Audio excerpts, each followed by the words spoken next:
The name of this song is The Wildwood Flower. Now, the Wildwood Flower is an old country classic. It's gained a whole new popularity. The song isn't any more popular, but the flower's doing real good.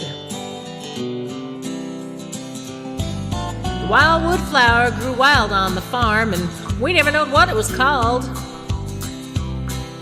Some said it was a flower, and some said it was a weed, but I didn't give it much thought.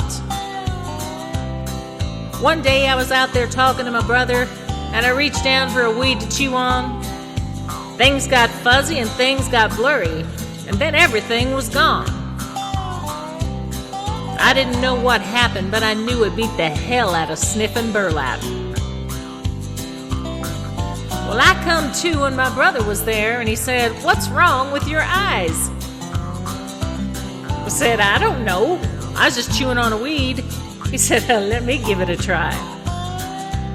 I spent the rest of that day and most of that night trying to find my brother Bill.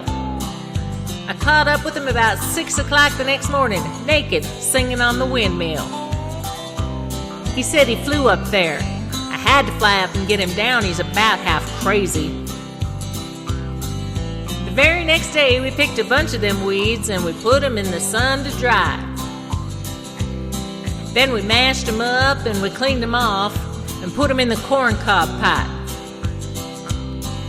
Smoking them wildwood flowers got to be a habit, but we never seen no harm. Well, we thought it was kind of handy to take a trip and never leave the farm. Big old puff of that wild weed, and next thing you know, you're just wandering around behind the little animals. Well, all good things have to come to an end, and that's the same with the wildwood weeds. One day this fella from Washington come by and he spied one. He turned white as a sheet. And they dug and they burned and they burned and they dug and they killed all our cute little weeds.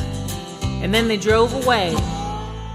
We just smiled and waved, sitting there on that sack of seed. Y'all come back now, you hear?